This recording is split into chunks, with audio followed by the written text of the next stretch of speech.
everyone, welcome to this Comic-Con special look at the new animated show, Jellystone. My name is RAMIN ZAHED. I'm the editor-in-chief of Animation Magazine in Los Angeles, and I'm very thrilled to introduce you to this wonderful new show. As you know, this is an animated series that marks the first time we have a wonderful group of Hanna-Barbera characters living together in a wonderful place called Jellystone. And of course, they work, they live, and play together, and they can't help but cause trouble for each other at the same time as well. This show is airing on HBO Max this summer, and we have the creative team behind the show with us today who are going to tell us all about it. We're very happy to have with us today Mr. Carl Greenblatt, the executive producer and showrunner of Jellystone. He also does the voice of Boo Boo, Doggy Daddy, Grape Ape, and many more characters on the show. Oh, hello. Next to Carl, we've got the supervising director of the show, Mr. Ian Wasseluk. Hello. Hello. Good. Next up, we have the amazing Jeff Bergman, who provides the voice of Yogi Bear, Mr. Jinx, and Wally Gator, and many more characters on the show. Hello, Jeff. Glad to have you here. Thank you. Great to be here. Awesome. Right next to Jeff, we've got the amazing Grace Helbig, who provides the voice of the amazing Cindy Bear, Yappy Taffy, Granny Sweet, many other characters. Hello, Grace. Hello. Thank you for having me. Awesome. And last but not least, we have the lovely Niccole Thurman, who does the voice of Jabberjaw, Squidly Diddly, and Dee Dee Sykes, and many other characters. Hello, Niccole. Hello. Happy to be here. Hi. Great to have you all here with us today. Carl, tell us, why do you think now is a good time to bring these characters to the TV again in the summer of 2021? And tell us again how you kind of came up with this premise. It basically started when Warner Brothers came to me and said, do you want to play with the Hanna-Barbera characters? And I said, yeah, of course I do. So they said, you know, what would you like to do with them? And the original idea was that we were going to create a bunch of shorts similar to what they were doing with the Looney Tunes shorts. And so I spent some time working on all the characters, and the more I played with them, the more we started to realize that the best part about the Hanna-Barbera characters was the whole world of them and how many of them were, and just the breadth of them. Then started to sort of like put them all together into a show that was kind of reminiscent of the shows that I really liked when I was young. You know, I grew up watching the 70s and 80s Hanna-Barbera shows. So for me, it was like Laugh Olympics and shows like that, where you'd kind of see them all together. And I really liked that idea of like, what if we put everybody in the same world? So that was kind of the beginnings of this idea of Jellystone, and then taking the idea of like, oh, it'd be funny if, you know, put everybody in a certain role. Like, so if Yogi was a doctor and Huckleberry Hound was the mayor and Miguel Gorilla had a clothing store and Jabberjaw and Loopy de Loop worked there. And so it started to flesh out this whole world where it kind of became like a little universe of Hanna-Barbera characters where we could take everybody and anybody and throw them all in there and kind of have fun. Some are very familiar, some are kind of remixed so that they fit a more modern sensibility. You know, there was a lot of characters where they felt really solid. We didn't really need to do a lot to them, like Yogi. Yogi's great. You're not going to really mess with who Yogi is, right? Yeah. And Top Cat and Snagglepuss, and they feel very much like the kind of characters that you remember. But it was interesting to try to not hang on to the nostalgia too much, because it wasn't a nostalgia show. You know, it wasn't about like, let's recreate the feeling of these old characters. It was more like, let's take what was great about these characters and put it in a setting that feels important to me personally and the people who work on it, and hopefully the people who watch it. To me, that gives it a much more modern sensibility. You know, it's not about recreating a show. I keep saying like, we made this show with a lot of love, but not reverence to the old characters. Yeah. We weren't sort of beholden to everything about the feeling of the old ones. It was more like, what was really good about the old ones, let's keep that and not worry about the stuff that feels dated or of that time. Oh, hey, Doggy Daddy. Haven't seen you in a hot minute. Me and some buds are getting together tonight for some bowling. How's about you join us? Yeah, I love bowling. Back in college, they called me 10-Pin Daddy. Yeah, Augie and I will see you there. The cheese may calling me Flemmy. Excellent, Carl. And Ian, can you tell us a little bit about how you got these characters that, like Yogi's 60-something years old, these characters have been such favorites with fans, Hanna-Barbera fans, and you kind of brought them to 2021 and kind of revamped them both visually and in terms of personality, what they do. How did you prepare them for today's audiences? We went through hours and hours of Warner, the archives. We watched pretty much everything you could possibly think of Hanna-Barbera related. We wanted to find what worked with them, what resonates still, and we wanted to find what was their unique comic perspective and how did they work together in this world, and how are they different from each other when they're together. And so we did a lot of hours in the writing room just trying stuff out.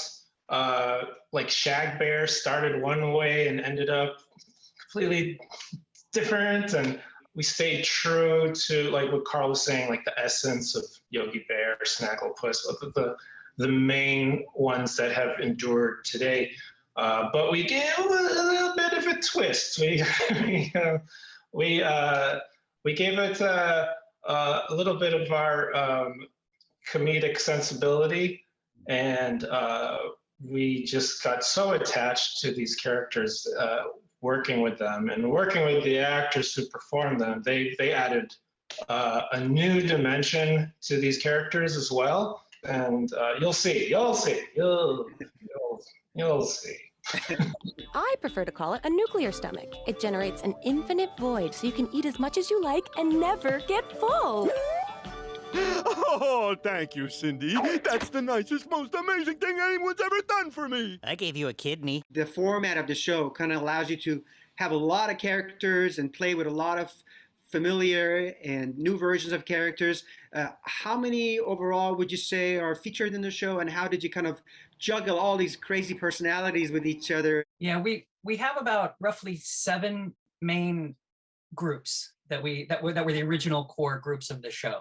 You have like Augie Doggy and Doggy Daddy, who's a little girl now, and their stories kind of revolve around this helicopter parent. He's very obsessive about her. You've got Yogi, Cindy, Boo Boo as doctors, and their stories, they might work separately, they might work together. You've got Top Cat and his gang. You've got Huckleberry Hound, and usually his stories kind of involve the whole town as the mayor thinks he's getting to. You've got Jabberjaw and adventures she gets into at McGilla's. The idea was to kind of come at her almost like an I Love Lucy sort of character. El Kabong as like the Batman of the town. Yeah. And now he's also a teacher to the kids. And we thought it'd be funny if he's just always El Kabong. He never becomes Quick Draw. It's just like a Batman where you're teacher and he's always just running off whenever the bat signal comes on. So we sort of focused on those main characters to start with, and said like, okay, if we have a story with Yogi and Cindy and Boo Boo, other people will come in, but it'll be their story. And if we have a story with Jabberjaw, it'll be her story, but other people can interact. And some stories are very much the whole town, and some stories are more centric to a character's personal journey. And that was tricky. But whenever we start to break a story, we'd say like, okay, let's do a story about Top Cat. What would be a good personal story that they have to deal with? Who could they interact with? What would be fun? What will we learn about them? In addition to what's silly and weird and crazy. As we started fleshing out the world, sometimes we'd say like, all right, well, who do we need personality-wise? Like, what kind of character do we need to play off of this other person, or what are we missing? And then we'd say like, well, who could fit that bill? Like, oh, we need, at one point we're like, oh, we need like an old couple. Who could that be? And we're like, what if we took Lippy the Lion and Hardy Har Har and just made them like this old Borscht Belt couple, and suddenly they're like, in a way you hadn't really seen them before, but now we can kind of bring them into stories when we need like crazy old people to show up,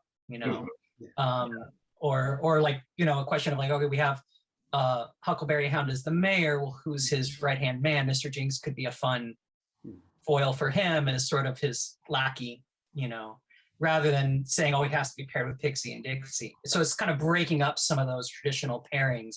Pixie and Dixie exist in the show, but not necessarily with Mr. Jinx. We really went into depth with these characters. And as we put the spotlight on them, it was easy to find those components, like where do they work? What location in town? And so in that location, who exists in that location? Who are the side characters that interact with this main character on a regular basis, and how do they flesh out that aspect of the world? And then once we established that, we could go on and piece them with another part, the hospital and Yogi. We just went about that episode by episode, and it just started to blow up and expand, and now we have this whole town, and we have a lot more work than you think.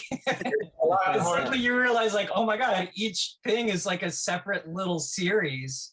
Each one is like its own little sitcom with its own little world that sort of crisscrosses in the same universe. Yeah. And now we've got other plans to make it even bigger, because, you know, we're constantly saying, who can we bring in? What guest stars can we have show up? What other characters can we use?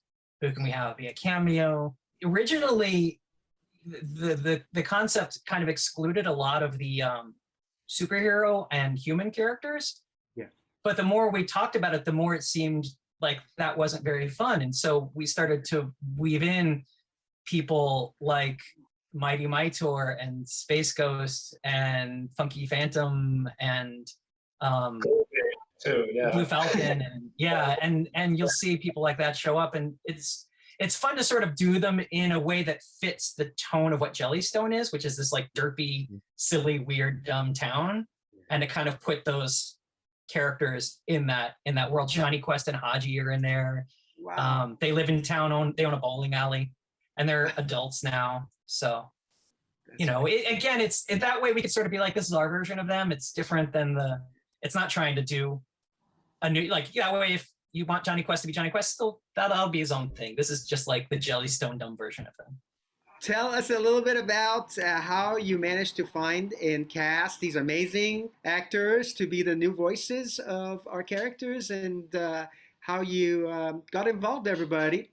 This was tricky because, you know, you put out the casting call, and the first thing you think is like, okay, well, do we find exact sound-alikes, or how different do we go? And for some characters like Yogi, we really wanted someone who could be Yogi, and Jeff really can embody Yogi, like more than anyone I had heard. Everyone, stand back. We're doctors, and we're about to do doctor-type things. Aha, this patient has experienced some sort of musical trauma.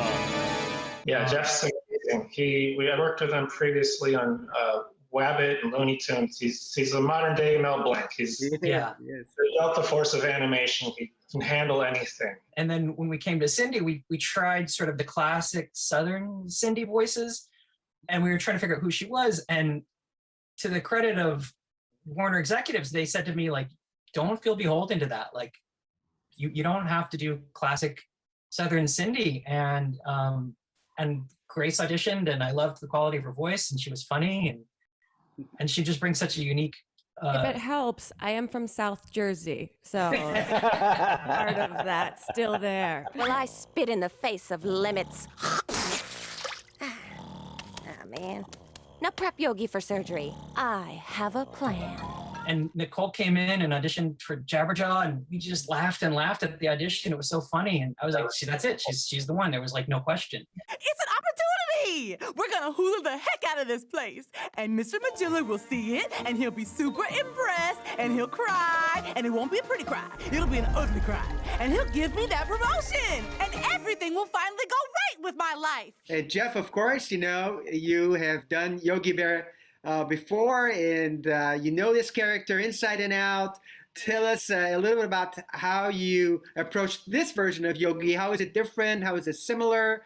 What do you love about Yogi? Hey, I'm Yogi Bear, and I'm a professional. I'm a doctor in a hospital. Hey! Well, you know, I was a really big fan of the show originally, and I probably watched most of the episodes in like the mid-late 60s when I was about 7, 8 years old. So Huckleberry Hound, Yogi Bear, Wally Gator, Jinx the Cat, this was like what I grew up on. So before we started to record the show, I watched some of the old episodes. I think I was talking about this with Carl and Ian, And it was so funny because I couldn't wait to watch them again. And I saw them. I was like, oh my goodness, it takes the entire episode for Boo Boo to figure out that Ranger Smith is the one in the bear costume. I mean, yeah, they're not really the crispiest chips in the bag, but the pacing really is the thing. It was so much slower. So that's what I love about what our show, the Jellystone, is that there's a lot of colors, a lot of characters, multiple universes. There's so much coming at you. It's so much more fun to watch. I kind of want to. Well, I am a kid. I was going to say I kind of want to be a kid again, but I think it's made for people that are growing up in this generation now, that they want to see a lot more action. Ooh. And it's so cool to see in the same cartoon. You could see El Kabong and Captain Caveman and Yogi and Huck. I mean, we never got to see that happen unless it was like a special. Grace, tell us about Cindy, this new, amazing, modern Cindy Bear who works and takes charge. And tell us all about this new character. I know, she's got a job. It has really been an incredible journey for her. She's incredible. I like to think of her as a sweet spaz. She works in the hospital with Yogi and Boo Boo, and they have this very charming, like, three amigos kind of dynamic that goes on, but they also kind of exist in their own worlds. And she's very ambitious, for lack of a better word, almost obsessive over invention and innovation, especially in the medical and science communities. Very relevant for today's times to be able to have that kind of social commentary. Yeah. But it does get a little too much for her sometimes. And the byproduct is just a bunch of shenanigans. Listen, Yogi, it's all okay. I'm just freezing everyone in a gelatin stasis until I get the time to read this stupid book. That just seems like a time management thing. Maybe if you... Hush, roast beef boy. She really is trying to do her best to, like, constantly fix the problems that she's kind of inevitably created. Yeah. It's very charming.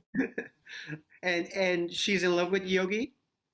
Well, I mean, the viewer can make their own interpretations of it. I'm not going to say she's not. I'm not going to say she is. It's like Yeah, I think our first priority was to make her an equal to Yogi versus defining her as Yogi's girlfriend. Yes, that's great. You know, Yeah. that was the other thing, is like how she'd been defined before was just as like Yogi's girlfriend, and that's literally all there was to her. There wasn't anything else. So our first role was like to say, like, she's got to be just as funny and interesting as Yogi, and stand on her own and carry her own stories separate from him, and basically be his peer and his friend. And Niccole, tell us about your journey to bring Jabberjaw to the screen.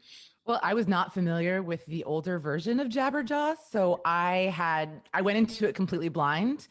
And from my perspective, kind of what I wanted to bring to the character was just a hot mess, super excitable, super loud. It's one of those things where if I ever read it at home or recorded at home, it was very loud. She's just kind of a bit of a tornado. Her goals are just to get a promotion at work, to make her boss proud, and to be kissed, and to make boys pay attention to her. And I very much relate to that. So I connected with her. And it's also funny because in the audition, I think I read Magilla as Magilla.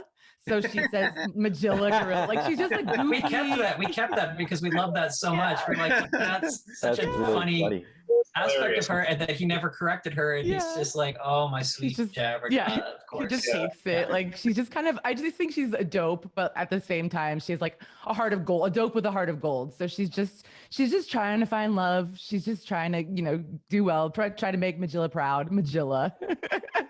So it's been such a fun journey because it's really just like such a departure, I think, from how he was in the original cartoon, because it used to be a man. And so just even making it a woman is completely different. But then I think my character is, night and day to what it had been in the past. So it's been super fun to just kind of find that on my own, and then realize, like, oh, people are gonna see Jabberjaw and be like, what is this?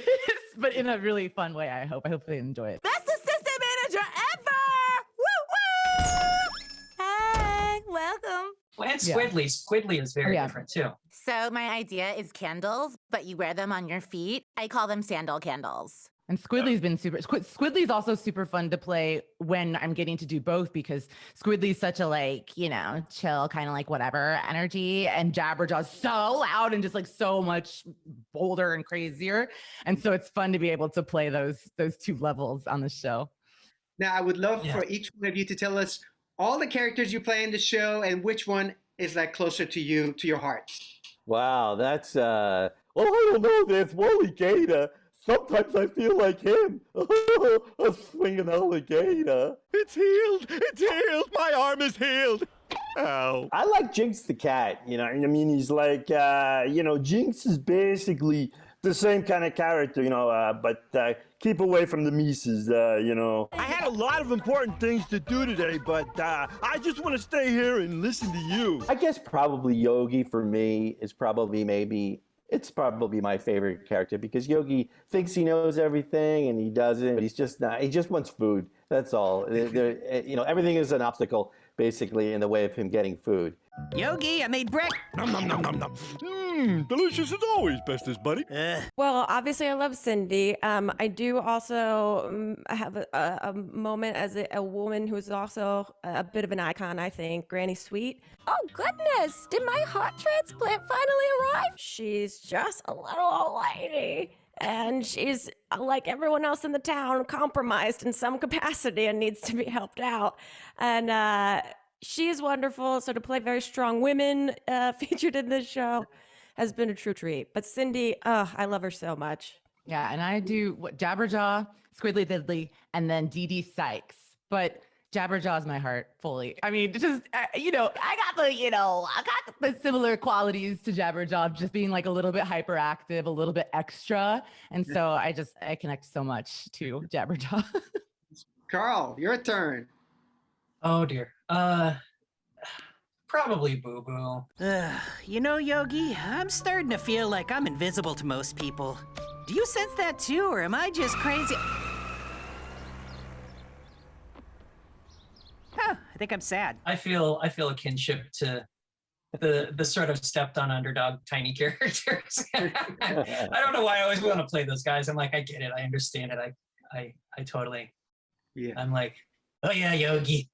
It's gonna be one of those days. Yep.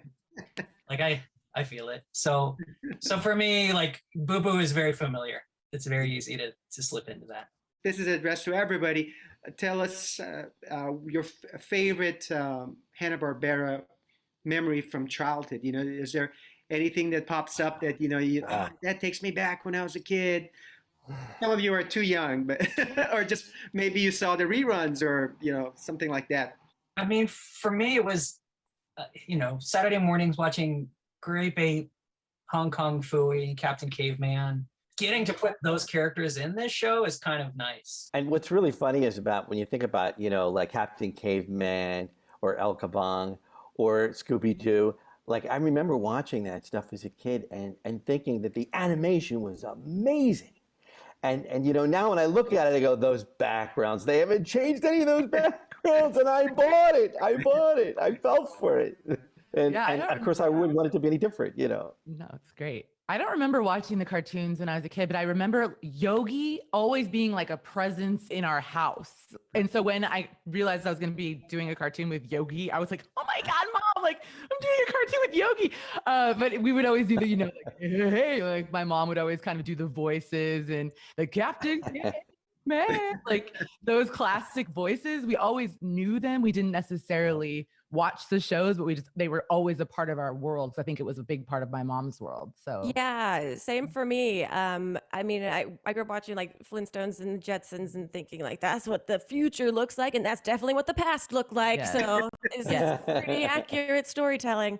But same, my parents, this is like iconic for them. I think out of everything I've done in my whole life, this is what they're most proud of currently, is being a voice in Jellystone. Yeah. And all they do is ask me when they're going to be able to watch it, because for them, it's like nostalgia brought to modern day. And so they're just excited to see like how these characters evolve, where they're going, how they've been reinterpreted. So that's what's really exciting for me about this series, is that I think people will be able to watch this with their kids and get two different but equally great experiences with the program. Ian, tell us about yours. Yeah, I grew up in the 80s and 90s with like a pup named Scooby-Doo and Flintstone. It was like a different iteration, but to be working on this and having I have a son now, and to be able to show him this, like this iteration of it, these classic characters, is like very meaningful for me. He's been around me while I do these Zoom meetings all day, and he thinks I talk to cartoons all day. And, but it gives me great joy to show him this, and really excited for audiences to see what we've come up with. This is really special and kind of awesome, and I hope it gives other kids fond childhood memories. But yeah, just growing up with the Saturday morning cartoons and Scooby-Doo reruns, I still hold on to that. I cherish those memories, and it's just wonderful to pass that on to another generation. The last question I have for you is, what are some of the highlights that we can look forward to, that you can reveal? Some of the characters we're going to see, some of the exciting situations, guest stars, anything you can tell us. I know fans are dying to know. One thing that I enjoyed was the Lady Dangers. Can I talk about that? The Lady Danger episode where Jabberjaw kind of gets to dress up in costume because she wants to get her first kiss, and she really likes El Kabong. She's a big fan of El Kabong. And so she dresses up as a bad guy, more or less, to get El Kabong to come, to come to the rescue for everyone else. And so then she can eventually kiss him. And so I love that episode because she just gets to be mischievous and dress up in a goofy costume and fawn over El Kabong. So that's a fun one. I'm always interested to hear about like the episode storylines and the arcs, and the fact that in many of the episodes, Yogi just has a stream of consciousness. And so one of my, and I had to do the same thing that Niccole did. I had to look over some of my scripts, and one of my favorite lines I remember was when Yogi said, "Now who wants to hear about the time I stopped global warming in a giant flying boat?" And to be able to get to say that kind of line as Yogi, it's very cool. There's some really hilarious lines in there that are just they feel so current and classic and just hilarious at the same time. I love it. The fact that there are so many silly modern day references to things. There's a competition in which everyone is basically competing to be the new representative of the town. And in one scene, there's a bit of a parody of one of my favorite reality competition shows that happens to happen in England, and I don't want to spoil any of it for anyone, but just to see that, I had no idea that that's exactly what was happening. That episode is so fun. There's so many little gifts, and they go by so fast that I feel like you do have to slow down, pay attention, and also opportunities to rewatch all these episodes because you're going to miss something that you want to see. Everyone's working together and everything's so quick and exciting. Yeah. Then there's those little quiet moments of just hilarious comedy where it's like a little silent bit and you're like, oh, that was hilarious. Like it's just like these really tiny moments that are sprinkled in throughout that really make it so funny. Yeah, overall it feels like the town is constantly destroying themselves and rebuilding themselves almost every episode. And so it's a big commentary on like community building. It's great. Even in the opening credits. Yeah, the main title, that was the idea. The main titles are great. Yes. They're so much fun, the main titles. The whole town just marching along. Yeah, it's such a community and such a messy, hot mess of a community. I'm looking at the list of episodes right now, and I would say that every single one is unique and has like a huge surprise in each one. Characters that you've never seen together before, like together, and like what would happen. It's fun and it's crazy and it's unexpected and weird. It's a weird show. That's good. We wanted it to be weird. Carl, I think we have a little sneak peek of one of the upcoming episodes. Would you be kind enough to set it up? Sure. So in this episode, Ian wrote this story, and the idea is that Grape Ape passes out in the middle of town, and in this world, Grape Ape is kind of somewhere between Godzilla and King Kong. He's this massive thing that just comes out of the water, stomps through town and goes back into the water. Because we needed a place to hide him when we didn't want to use him. So we thought, like, well, what if he basically just passes out in the middle of town and we do it like a disaster movie where you've got multiple stories going on at once and everyone's trying to deal with the chaos that's being caused after, you know, he's crashed literally in the center of town. And so I think right in this clip is Huckleberry Hound calls Yogi, Cindy, and Boo Boo for help. Oh. Mr. Mayor, are you okay? What happened? Is this drool?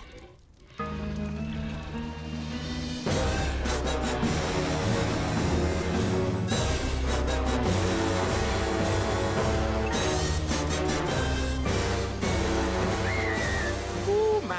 Look like something done happened to Grape Ape. All units, we've got ourselves a 1045. It's a big one. Go, go, go, go, go, go. All right, men. Our top priority is keeping these fine townspeople safe. Give me your best ideas. Seatbelts. Bandages. That big yellow slide that pops out when the airplane crashes. Excellent. Keep them coming. There are no bad ideas. Huh. Well, that's all I got. Looks like we're going to need professional medical help. Help. The mayor's saying help signal. There's an emergency in town. Let's roll, boys.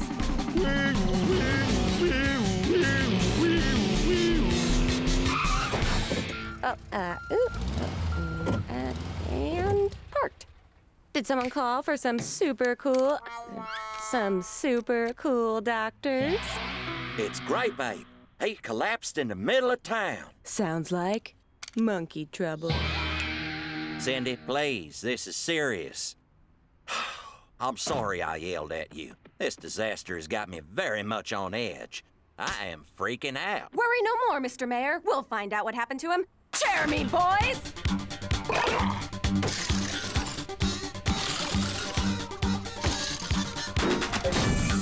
Good news is that he's alive.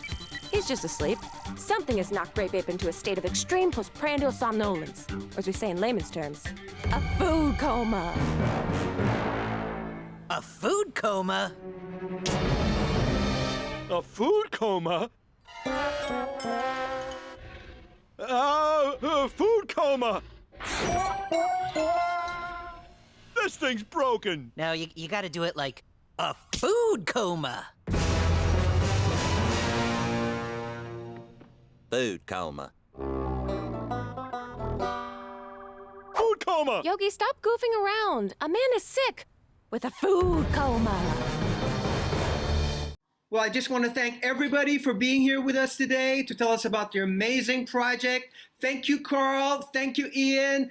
Thank you, Grace, Jeffrey, Niccole. Thank you for being here for us.